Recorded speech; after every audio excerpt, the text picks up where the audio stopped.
Welcome back to the Center in the City podcast. I'm your host, Wade Brill, and I am so glad you are here. We are officially halfway through spring. It is May 1st, people, and my mind is blown at just how fast this year is flowing. And when life can get really full and when our head can get so caught up in our schedules and our list of things to do and all of the noise that's around us, the news, social media, it can be really helpful to look to nature, the season we're in, literal, figurative season we're in. Right now, we're in spring, to reflect, to connect us to our inner nature, because life is intentionally designed with intelligence. And so we can use this intelligence, this natural intelligence that's available to us,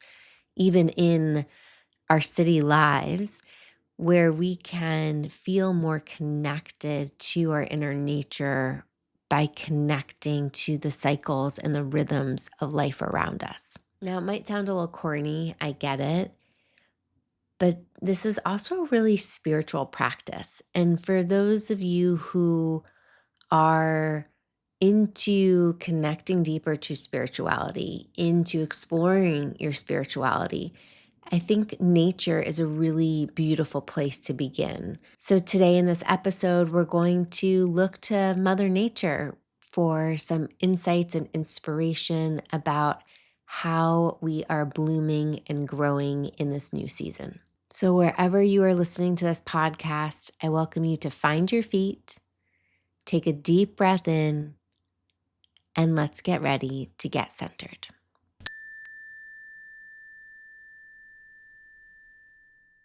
Spring is one of my favorite seasons, not just because my birthday is in spring or it's finally the season where the sun starts to come out in Seattle. And despite having allergies, I find spring so life-giving. The colors, the blossoming, the blooming, the energy that starts to bud this time of year is just like, such a breath of fresh air coming out of winter.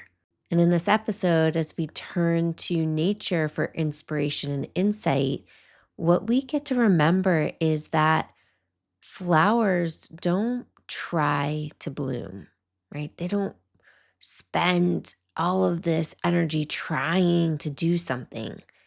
They just follow their natural nature and they bloom. And they bloom when the conditions are right, when the temperature is to their liking, when the light is warm enough, when their soil has enough nutrients and water. They just naturally bloom following their inner nature. And I think sometimes in our culture, we can get so conditioned for whatever the reasons, or our own internal systems are wired to overpower our natural nature. We either don't trust our inner nature, we think our inner nature is flawed, it's not good enough. We feel maybe competitive to other natural beings around us, and we feel like we have that kind of evolutionary competitive edge that we need to bloom faster and bigger and brighter. A lot of time we can be disconnected from our inner nature. Our attention gets snagged by social media and we get pulled into how life should be looking or how our life should be designed by the influences around us, whether it's in real life or in fabricated social media land. So these inputs distract us from connecting to our inner nature to really listen. Over the last 6 months specifically, I've been in this practice of deep surrendering. I've talked about this on the podcast before when taking the leap or solo traveling. And I've been in this real mindset of letting go of control and really resting back into surrender and deep trust. And let me tell you, this is a very new operating system for me as somebody who is a perfectionist, like maximizer. I love to be really efficient. And that idea of like time can be juiced and we can fit everything in if we're just really planful and we can like get it all done right now. And so impatient. Oh man, let me tell you, so impatient. So for years, this has been part of a operating system that's fostered a lot of anxiety because it's coming from a desire to control, because I haven't had the ability internally to rest into trust and to rest into this place of surrender. Traveling was such a great time to practice this and for me to feel in my body how it was safe to let go of control. It was safe to not try to rush or push things and try to fit everything in and rush again the natural, like feeling like I needed to control all the variables to make it really efficient for everything to happen at once perfectly. Like I could let that go and things would be okay. And so I got to practice that a lot on this trip, like in little ways from planning to communicating to like making dinner or trying to time things perfectly. Like in all of these little interactions, it was a reminder to rest back into the moment and to surrender. And this is where nature gets to be a reminder that you can't rush nature. It is going to naturally bloom and blossom on its own timeline. And it's beautiful when it does. And if we try to rush it, it probably wouldn't look as pretty and it probably wouldn't last as long or be maybe even as sweet or as bright. And what's also really cool about nature and using it for inspiration, when spring happens, we're seeing typically all of the growth that's happening above the soil. Right, we're starting to see the sprouts come up and the greenery and the flowering and all of that beautiful goodness. But we forget that there's so much growth still happening below the surface in the soil, the roots, all of the intricacies that are happening within the plant cell walls.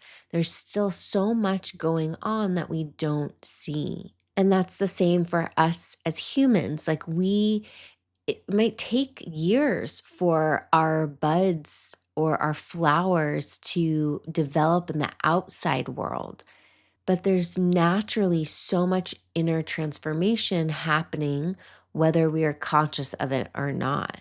So, I want to share with you 3 different lessons that we can use from nature to help us remember our inner nature and to help nurture us this spring season.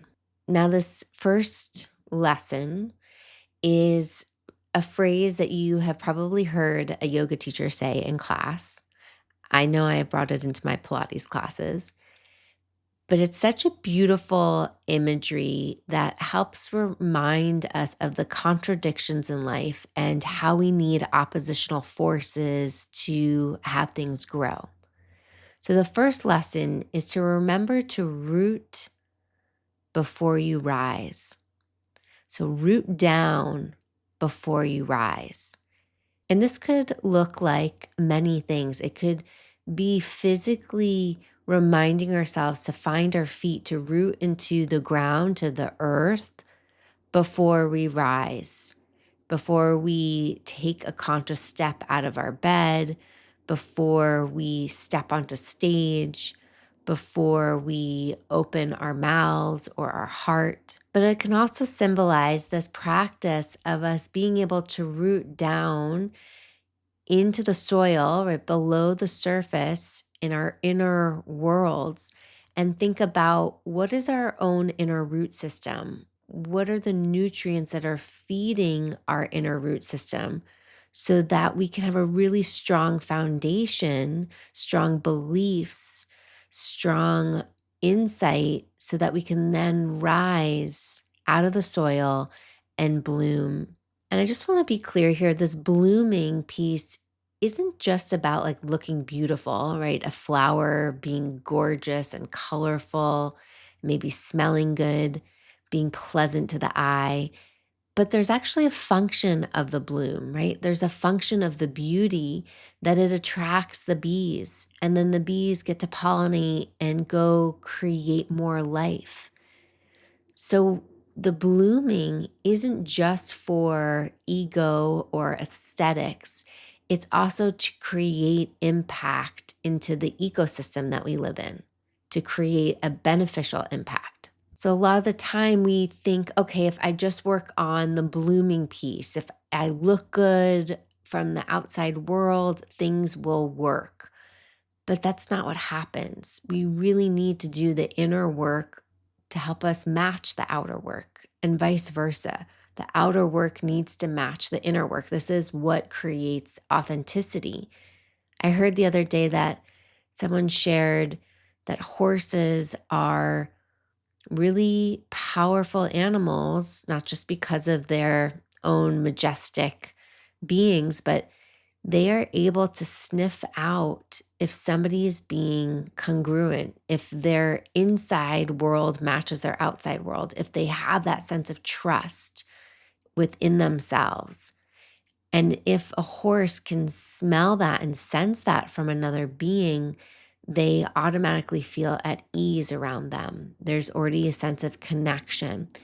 But if they recognize that a person isn't congruent, their internal and external landscapes don't really match, they'll sense that. And that creates a little bit more of a spook for them. And we can't rise, we can't bloom fully if we don't have strong roots. We might bloom, but we might collapse afterwards. So, rooting down is so important, is such a foundational step for us to be able to really rise and share our gifts and our beauty with the world. And again, a lot of the time we think, okay, if I just look good, I play the part, I smile, I'm the good girl, I don't rock the boat, everything will be fine. But if that internal work isn't there, then the fake facade is going to crumble and collapse. So, really doing the inner work is so necessary. The second beautiful lesson from Mother Nature that we can use from springtime is to remind ourselves, this is such an important reminder, to remind ourselves that we need to bloom without comparison. That flowers don't bloom and think, oh, I don't look as pretty as the flower to my left. Or, oh, my petal is slightly discolored over here, so that makes me less valuable than this flower to my right, whose colors are super bright and they're so symmetrical.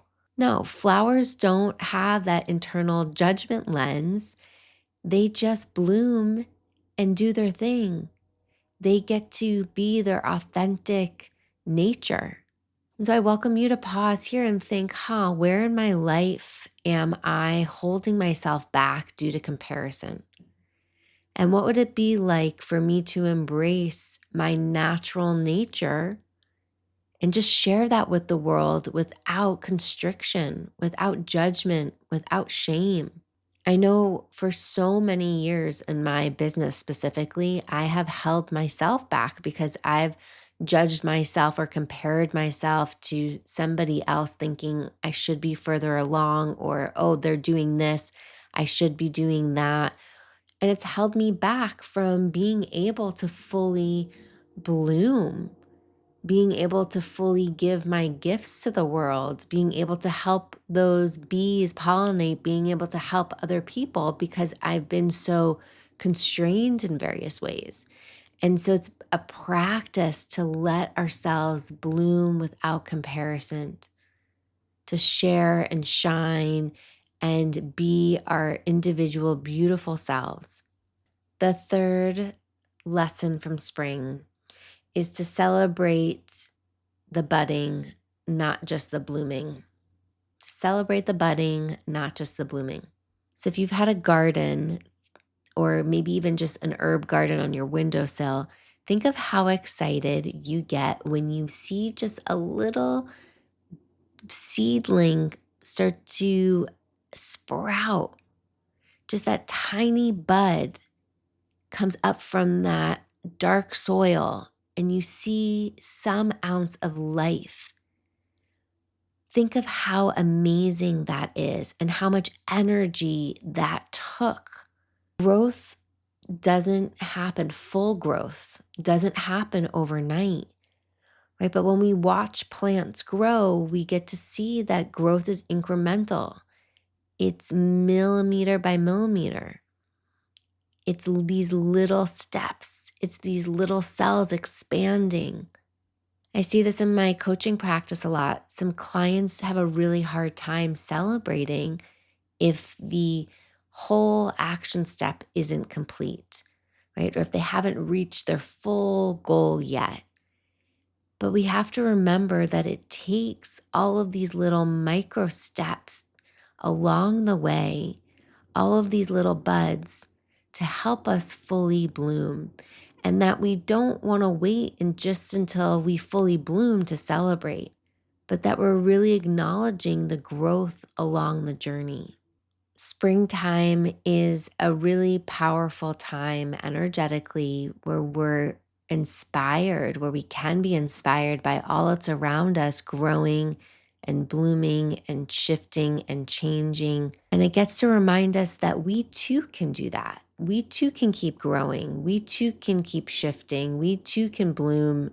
So I welcome you to reflect on a few of these prompts, whether you want to listen to them while you're walking and kind of ponder them, take some notes in your phone, whether you want to sit down and come back to this episode and journal. Maybe you want to write down and text these questions to one of your besties and share with each other over a voice note.